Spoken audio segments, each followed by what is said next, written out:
नमस्कार दोस्तों, मैं सुधांशु शेखर सहायक प्रशाखा पदाधिकारी के तौर पे कार्यरत हूँ और आज आपके सामने एक बहुत ही अहम वीडियो लेकर के आया हूँ।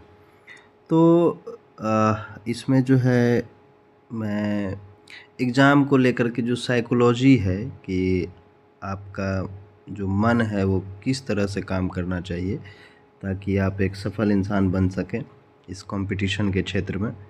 तो जो चीज़ें मैंने अपने ऊपर अप्लाई किया और मुझे उसका कम समय में काफ़ी अच्छा रिज़ल्ट मिला, तो उन्हीं चीज़ों को लेकर के मैं आपके सामने आया हूँ। चूँकि देखिए, समस्या आज के दौर में जो भी है वो सभी समस्याएं मेरे हिसाब से मानसिक हैं।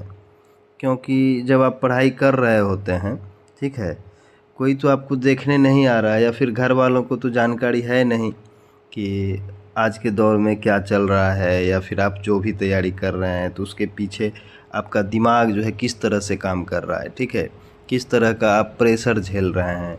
तो सारी चीज़ों को देखते हुए जो और उसका उस जो भी प्रेशर आप झेल रहे हैं उसका आपके अपने व्यक्तित्व पर क्या असर पड़ रहा है, जिस वजह से जो है किन किन समस्याओं से आप गुजर रहे हैं या फिर किन नई समस्याओं का जन्म हो रहा है इस वजह से। तो चलिए उन चीज़ों पे चर्चा करते हैं, ये बेहद ज़रूरी है, ठीक है। तो चलिए इसको शुरू करते हैं। आज का जो टॉपिक हमने लिया है साइकोलॉजी ऑफ कॉम्पिटिटिव एग्जामिनेशंस। तो जो प्रतियोगी परीक्षाएं हैं उनको लेकर के कैसी आपकी साइकोलॉजी होनी चाहिए। चलिए, पहली चीज़, पहला सवाल यहाँ पे हमने लिखा है कि किसी भी प्रतियोगिता परीक्षा के लिए आपको इसके मनोविज्ञान को समझना क्यों आवश्यक है। देखिए, मैं अभी एक बात आपको बता देना चाहता हूँ कि जब तक आप इस वीडियो को पूरा नहीं देखेंगे तब तक चीज़ें आपके समझ में नहीं आएगी कि आखिर मैं किन मुद्दों पर बात करना चाह रहा हूँ, या फिर जिन भी मुद्दों को मैं उठाया हूँ वो आपके लिए कितना रिलेवेंट है। जब मैं जो कुछ भी बोल रहा हूँ आपको हो सकता है अभी लगे कि मतलब कुछ भी बोल रहे हैं, लेकिन जब आपकी जॉब हो जाएगी तब आपको समझ में आएगा कि आखिर मैं क्या बोलता था। क्योंकि जब भी कोई व्यक्ति आपसे पूछेगा तो आप इस तरह की बातें बोलोगे ही, ठीक है। तो चलिए शुरू करते हैं इसको।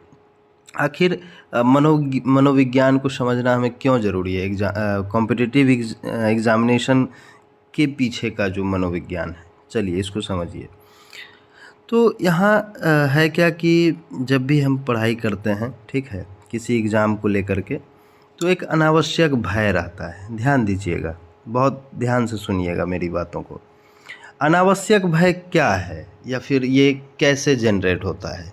तो जैसे किसी भी एग्ज़ाम को हम फेस करना शुरू करते हैं, ठीक है, जैसे अभी सामने में बिहार दरोगा का एग्ज़ाम है, एईडीओ का पेपर होगा बहुत लोगों का, बीएसएससी इंटर लेवल होगा, बीएसएससी सीजीएल 4 होगा, बीएसओ होगा। तो इन चीज़ों को लेकर के जो है मन में बहुत तरह का कि होगा नहीं होगा, डेली मन में चलता है कि होगा कि नहीं होगा। तो इस तरह का जो एक प्रश्न चिन्ह अपने ऊपर ही लगने लगता है कि हमसे हो पाएगा कि नहीं हो पाएगा। इन चीज़ों को हम एक्सेप्ट करना नहीं चाहते हैं, ठीक है, कि आखिर मेरे ही अंदर कमजोरी है कि हम जो है खुद को फेस नहीं कर रहे हैं। जब तक हम अपने अंदर की कमजोरी को नहीं देखेंगे तभी ना इस तरह की चीज़ें आएंगी कि आखिर मेरा होगा कि नहीं होगा, ठीक है। पहली चीज़ यहाँ पे जो अनावश्यक भय है, बहुत तरह की चीज़ें हैं और इसी अनावश्यक भय के वजह से लोग ये पूछना शुरू करते हैं कि सर कट ऑफ कितना जाएगा, मेरा तो सेट में इतना स्कोर आ रहा है। आपको मैं बता देता हूँ कि जो आप सेट लगाते हैं, ठीक है, वो डिसाइड नहीं करता है कि आपका एग्ज़ाम के दिन कैसा परफॉर्मेंस रहेगा। वो आपकी साइकोलॉजी पे डिपेंड करता है। अगर आप बिल्कुल शांत हैं एग्ज़ाम के दिन तो आपका पूरा एफर्ट जो है एग्ज़ाम में दिखेगा, ठीक है। चलिए आगे देखते हैं, भविष्य में ही जीना। देखिए, लोगों को लगता है कि आज हम सेट में इतना मार्क्स ला रहे हैं, हमारा सिलेक्शन हो जाएगा, सिलेक्शन के बाद ये होगा वो होगा। वो सारी चीज़ें सोचना सही है। हम जो भी सोचते हैं कि अच्छा अगर सिलेक्शन हो जाएगा तो अच्छा कपड़ा पहनेंगे, अच्छे जूते लेंगे, ठीक है, घर कुछ पैसे भेजेंगे, माँ के लिए ये लेंगे। तो सारी एक्सपेक्टेशंस आपकी बिल्कुल सही है, लेकिन इसी उधेड़बुन में जीने लग जाना और इसको अचीव करने के लिए हमें जिस काम को करना है उससे हम अपने आप को जो है अगर दूर करते चले जाएं और दिन रात यही सोचते रहें, ठीक है, कि भविष्य में ये होगा, तो फिर वो गलत है, मेरे हिसाब से बिल्कुल गलत है। आपको इसके लिए काम करना पड़ेगा, ठीक है। तो चलिए, भविष्य में जीना छोड़िए, थोड़ा सा रियलिस्टिक बनिए, चीज़ों को समझिए अभी आप क्या हैं, ठीक है। चलिए अब आगे देखते हैं। कट ऑफ को लेकर के अलग चिंता। कट ऑफ की जहाँ तक बात है, मैं इस पे थोड़ा सा विस्तृत चर्चा करना चाहता हूँ क्योंकि कट ऑफ को लेकर के काफ़ी सारे लोग जो है चिंतित रहते हैं। ध्यान दीजिए, कट ऑफ के बारे में बात हो रही थी। कट ऑफ का क्या है, देखिए, सबसे पहले इसमें एक हम उदाहरण लेना चाहते हैं। सपोज कीजिए क्रिकेट मैच हो रहा है, ठीक है, ये जो है ग्राउंड है और ये पिच है और यहाँ पे क्रिकेट मैच होना है। तो क्या होता है, पहले आपको एक पिच रिपोर्ट आ जाता है कि पिच पे आज घास है या फिर नमी है ग्राउंड में, या फिर आज ओस आने वाला है, या फिर सपाट पिच है, ठीक है। तो इस तरह की चीज़ों से कहीं ना कहीं आकलन लग जाता है कि आखिर बॉल स्विंग होगा या फिर फ्लैट रहेगा, सीधी रहेगी, सीम काम करेगा कि नहीं। तो स्पिनर्स को मदद मिलेगा या फिर फास्टर जो है वहाँ पे कमाल कर जाएंगे।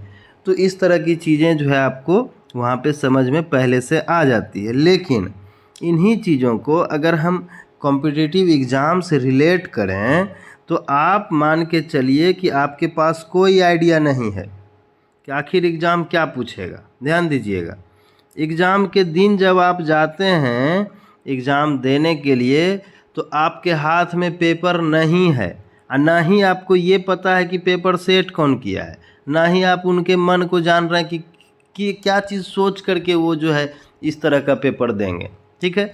आपके पास कोई जानकारी नहीं है। ध्यान दीजिए, अब क्या होता है, ऐसे में हम अनुमान लगाते हैं कि पिछले साल जो है इन टॉपिक्स से क्वेश्चन पूछा गया था, ठीक है। एक अनुमान के आधार पर हम लोग ये सोचते हैं कि आखिर इन टॉपिक्स को टच कर रहा है तो हो सकता है इस बारी भी इस तरह की चीज़ें वहाँ से आए, ठीक है। तब जो है हम एक अनुमान लगाते हैं। तो अनुमान आधारित ही हम लोग तैयारी करते हैं, हम लोग अनुमान आधारित ही तैयारी अपनी करते हैं। तो जब हमें कुछ पता ही नहीं है कि एग्ज़ाम में जो है क्वेश्चन किस तरह के होंगे या फिर जो है किन टॉपिक्स को से ज़्यादा क्वेश्चंस आएंगे, किन टॉपिक्स से कम आएंगे, तो इस तरह की चीज़ें तो कुछ है नहीं। आपके सामने बस टॉपिक है, आपके सामने बस एक सिलेबस है, ठीक है। आपको उन्हीं सिलेबस को छोटे छोटे टॉपिक्स में तोड़ करके तैयार करना है। जब हमको कुछ जानकारी है ही नहीं तो ऐसे में हम कट ऑफ को लेकर के क्यों चिंतित हों। बात मेरी ध्यान से सुनिएगा, जब कट ऑफ के बारे में, ठीक है, कट ऑफ के बारे में तो हम तब ना सोचेंगे जब मुझे इसकी पहले से कोई जानकारी हो। तो अभी से कट ऑफ के विषय में कुछ ना सोचें। आपके पास सिलेबस है, प्रीवियस ईयर में आए हुए क्वेश्चंस हैं, आपके पास उन सभी क्वेश्चंस के टॉपिक की लिस्ट है। तो आप उन चीज़ों को तैयार कीजिए ना, आप उस पर फोकस कीजिए, ना कि ये सोचने पे अपना वक्त जाया कीजिए और अपनी एनर्जी लगाइए कि कट ऑफ कितना रहेगा, पिछले बार इतना गया था, इस बार कितना जाएगा। बिल्कुल नहीं, ये चीज़ें सोचेंगे आपके ऊपर अनावश्यक प्रेशर आएगा और फिर आप अपना पूरा एफर्ट नहीं दे पाएंगे। तो इन चीज़ों से बचना है। आगे किसी से भी प्रभावित होना, देखिए ये सबसे बड़ी समस्या है जनरल कंपटीशन के क्षेत्र में।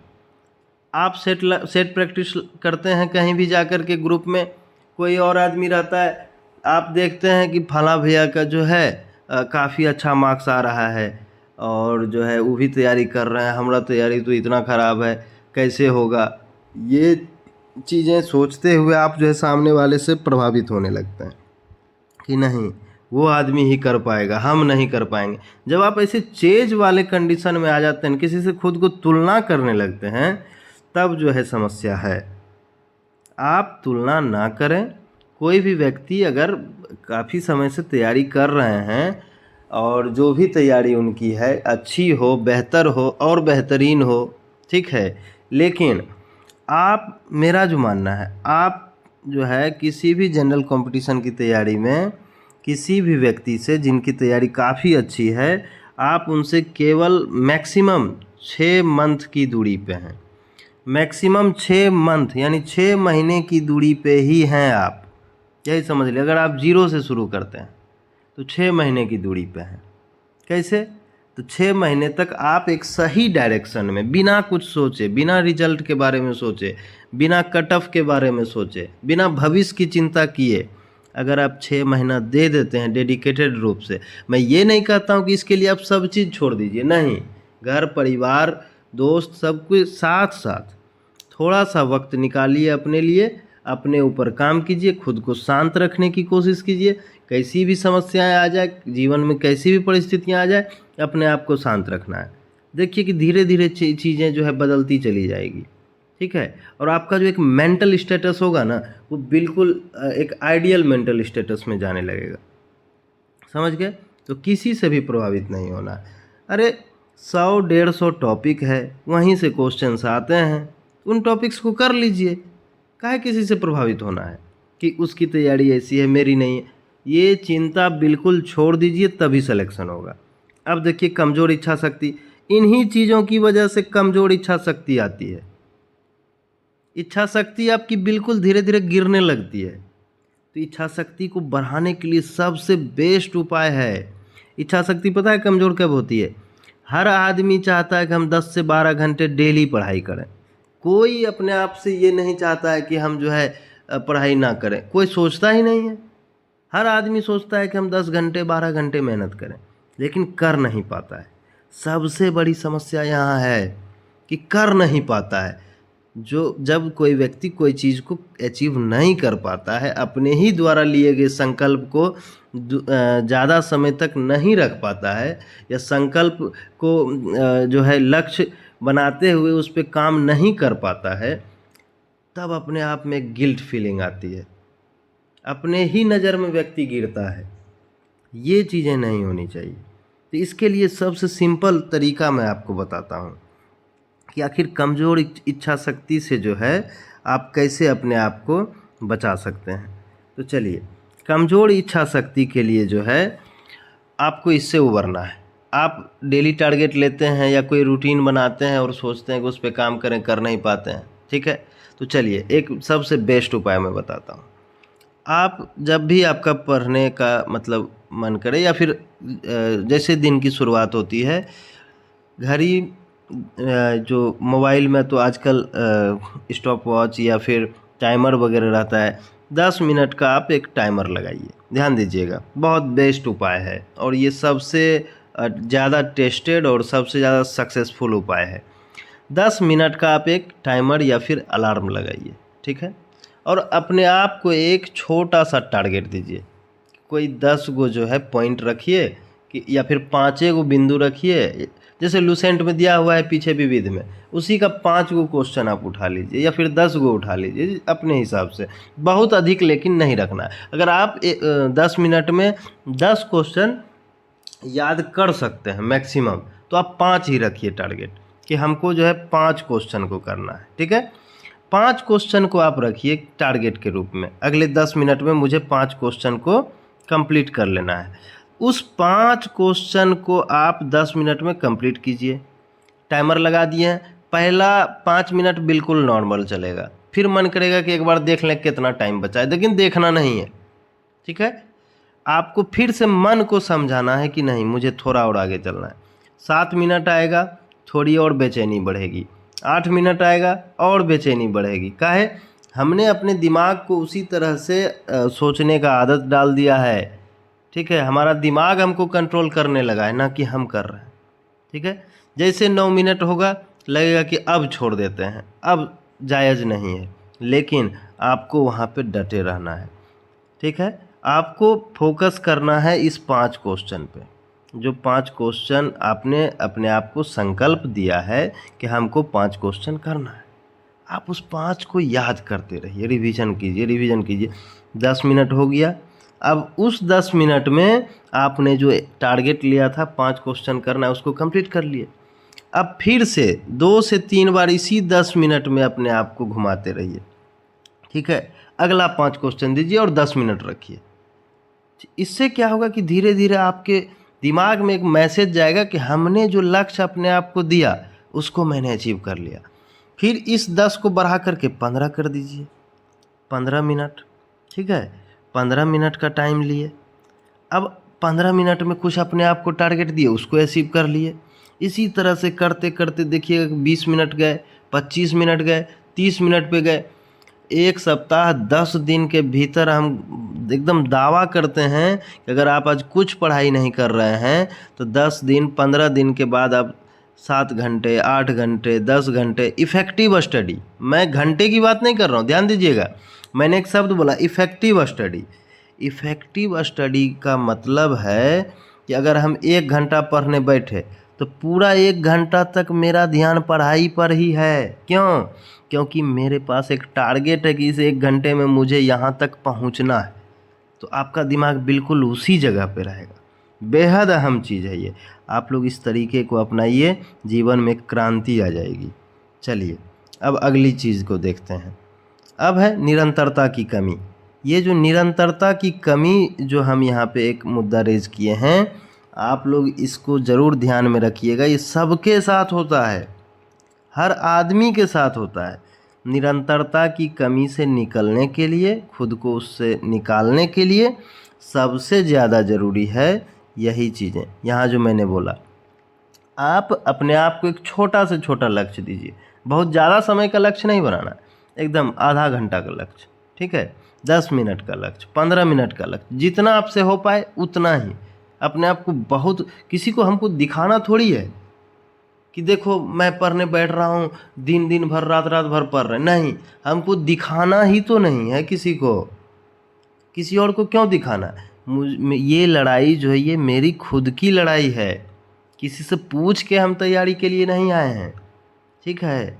या कोई हम तैयारी कर रहा है तो उससे मुझे क्या फ़ायदा होने वाला है जो हम किसी को दिखाएंगे। हम जो करेंगे वो मेरे जीवन में बदलाव लाएगा। तो इसीलिए निरंतरता के लिए आप फिर से इसी चीज़ को हम कहेंगे, 10 मिनट वाला तरीका को अपनाइए। इच्छा शक्ति आएगी और इच्छा शक्ति के ही दम पे आप जो हैं निरंतरता को अपना पाइएगा, ठीक है। चलिए अगली चीज़ है सेट प्रैक्टिस। सेट प्रैक्टिस के लिए मैंने एकदम चिल्ला चिल्ला के बोला है यूट्यूब पे, हर व्यक्ति को यही मैंने सजेस्ट किया है कि लगातार सेट मत बनाइए। सेट बनाने से क्या होता है लगातार, कि आप जो हैं कोई सेट लगाए, सपोज कीजिए 150 क्वेश्चन था, उसमें 100 आया, अगला सेट लगाए 90 आ गया, फिर अगला सेट लगाए 105 आ गया, फिर 103 आ गया, फिर 102 आ गया, आपका नंबर 105 से बढ़ ही नहीं रहा है। तो सेट लगाने का नियम क्या, मतलब फ़ायदा क्या हुआ हमको जब मेरा मार्क्स ही नहीं बढ़ रहा है। तो ऐसे में आपको हमेशा ध्यान रखना है कि सेट में आपका मार्क्स बढ़ना चाहिए। वो हुआ सेट प्रैक्टिस का तरीका। सपोज कीजिए एक सेट हम उठाए, ठीक है, और इसमें जो है सेट मारने का तरीका, सबसे बेस्ट तरीका, यूनिक तरीका जो है वो ये है कि आपको तुक्का नहीं लगाना है। मेरी बात पे गौर कीजिए, आपको तुक्का नहीं लगाना है, एक भी क्वेश्चन नहीं। जो आपसे बनता है, जो आपको आता है, जो आप जान रहे हैं, केवल उन्हीं प्रश्नों को लगाएं, ठीक है। सपोज कीजिए आप मैथ, रीजनिंग, जीके सब मिला करके 75 क्वेश्चन सही जान रहे थे और आपने उसको बनाया, ठीक है। अब बच गए कितने, 75। अब उन सभी 75 का एक लिस्ट तैयार कीजिए, ठीक है, एक लिस्ट बनाइए 75 का। सपोज कीजिए उसमें से आपको जीके के 50 टॉपिक मिले, कितने, 50, और मैथ रीजनिंग मिला करके कुल कितने, 20 टॉपिक मिले। ध्यान दीजिएगा, तो आपके पास टोटल कितना टॉपिक हो गया, 70, ठीक है। अब ध्यान से समझिए चीज़ों को, हम जो बताना चाह रहे हैं आपको। अब एक आप टारगेट लेंगे, इस 70 टॉपिक को हमको कंप्लीट करना है, ठीक है। तो कैसे, तो प्रयास कीजिए कि इस 70 में से पहले 30 टॉपिक को कंप्लीट कर लें। एक दिन में अगर आप 3 टॉपिक को कंप्लीट कर रहे हैं तो 10 दिन में 30 टॉपिक। ध्यान दीजिएगा, और एक चीज़, जो भी पढ़ें उसका नोट्स ज़रूर बनाएं, एग्ज़ाम टाइम में रामबाण साबित होगा आपके लिए। तो 30 टॉपिक को आप 10 दिन में कंप्लीट कर लीजिए, ठीक है। कितना टॉपिक बच गया, अब 40। ध्यान दीजिए, तो फिर मन नहीं मानेगा, तो एक सेट लगा लीजिए यहाँ। तो आपने जो 30 टॉपिक को क्लियर किया है, हो सकता है कि अगले सेट में इस 30 टॉपिक से 15 क्वेश्चन हो, तो पिछला बार जब आपका 75 नंबर आया था तो इस बार आ जाएगा 90। ध्यान दीजिएगा कितना आ जाएगा 90। फिर उसी तरह से अब की बार सपोज कीजिए आपको मिला है करीब दोनों मिला करके 50 टॉपिक मिला है। ध्यान दीजिए कितना 50। अब पहले का कितना था 40, टोटल हो गया 90। हो सकता है कुछ इसमें से जो है कॉमन टॉपिक हो तो 90 में से घटा दीजिए, हो सकता है कि 15 कॉमन टॉपिक हो तो इसमें से आप देखिएगा तो आपको आ जाएगा 75 टॉपिक। ठीक है, फिर से आप कीजिए 30 से 40 टॉपिक कवर कीजिए, फिर से आइए इस फील्ड में। धीरे धीरे आप देखिएगा कि 10 सेट लगाते लगाते आपके पास टॉपिक निकलना बंद हो जाएगा। आपको जो है आपकी सारी कमजोरी दूर हो जाएगी। समझ गए? तो 3 महीने तक आप इस तरीके को फॉलो कीजिए, आपका हर चीज़ चेंज हो जाएगा, एटीट्यूड चेंज हो जाएगा, आपका एग्ज़ाम को आप समझने लगेंगे। आपको यहाँ तक पता चलने लगेगा कि आखिर एग्ज़ाम इस बार क्या करने वाला है। समझ गए? तो चलिए आगे, आत्मसंतुष्टि, ये चीज़ सबसे अहम है। कभी भी अपने आप को संतुष्ट मत करवाइए, या मन में ये चीज़ बिल्कुल मत आने दीजिए कि मैं अब हमको सेट में इतना नंबर आ रहा है, पीटी तो मेरा हो ही जाएगा, हमको केवल मेंस के लिए करना है। बिल्कुल नहीं, इस चीज़ को बिल्कुल नहीं ध्यान देना है। सेट प्रैक्टिस का जो मैंने तरीका बताया सेम तरीका आपको PYQ के लिए भी करना है। ठीक है, तो उससे क्या होगा, प्रीवियस ईयर के जितने टॉपिक्स होंगे वो सब क्लियर हो जाएंगे। अब देखिए, खुद को स्वीकार ना करना, आप अपने आप को जानिए, खुद को आप एक्सेप्ट कीजिए कि आखिर जो है आप क्या चाह रहे हैं, आपका मन जो है आपसे क्या चाह रहा है। ठीक है, खुली हवा में जाइए, कितना भी डिप्रेशन हो खुली हवा में जाइए, छत पे जाइए, दोनों हाथ फैलाइए, आंखें बंद कीजिए, लंबी सांस खींचिए और ईश्वर से बोलिए कि आपने जो मुझे दिया है वो मुझे स्वीकार्य है। ठीक है, अगले क्षण आपकी सारी चिंताएं दूर हो जाएगी। ये छोटी छोटी चीज़ें हैं लेकिन जीवन में बहुत अहम प्रभाव डालती है। ठीक है, तो दोस्तों मैं इन सभी चीज़ों को अपने जीवन में अपनाया हूँ तैयारी के दौरान, और ये चीज़ें हर किसी के मन की दुविधा है। आप बात को समझिए, ये सिर्फ आपके साथ नहीं है, हर किसी के साथ है। जब मेरा दरोगा मेंस का एग्ज़ाम था 2213 का 2022 का, ठीक है, शायद 24 अप्रैल को एग्ज़ाम हुआ था, उससे 10 दिन पहले या 1 सप्ताह पहले मुझे ऐसा लग रहा था कि मैं कुछ जान ही नहीं रहा हूँ। ठीक है, और ऐसे में फिर वहाँ पे अपने सीनियर्स से जो पहले से सेलेक्टेड थे उन लोग से हम बात किए कि हमको थोड़ा समझाइए कि आखिर हम क्या करें अब।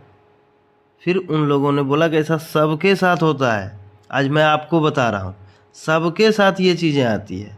ठीक है, इसीलिए घबराना नहीं, अपने आप को हर एक फेज में शांत रखना है। ये आपको अगर कोई बोल दे कि जैसे अगला दिन एग्ज़ाम है, हम आपको सजेशन देंगे, देखिए एग्ज़ाम में घबराइएगा नहीं, बिल्कुल शांत रहिएगा, नहीं हो पाएगा आपसे।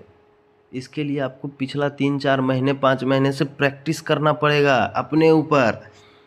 ठीक है, जैसे सेट लगाते हैं तो काफ़ी सारे लोगों को देखा जाता है कि 2.25 घंटा का सेट है या 2 घंटा का सेट है, हमको एग्ज़ाम में 2 घंटे का टाइम मिलेगा तो प्रयास रहता है कि 1.5 घंटा हम बना देते हैं।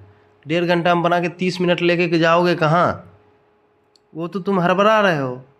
ठीक है, तो वैसे नहीं करना है, आपको जितना टाइम मिले प्रॉपर समय लीजिए, अब बनाइए एकदम निश्चिंत होकर के। ये तरीका आपको एग्ज़ाम में एकदम शांत रखेगा। ठीक है, बिल्कुल आप एकदम नॉर्मल रहिएगा, कूल रहिएगा, आपके ऊपर अदर प्रेशर नहीं आएगा और आप अपना पूरा एफर्ट दे पाइएगा। तो चलिए आज के लिए इतना ही, और आप बेहतर तैयारी करें, काफ़ी अच्छा करें जीवन में, मेरी ये कामना है ईश्वर से, और अच्छे से तैयारी करते रहिए। ठीक है, माँ पिताजी घर पे इंतज़ार कर रहे हैं, बेहतरीन तैयारी कीजिए और एक अच्छा रिजल्ट ले कर के घर जाइए। नमस्कार।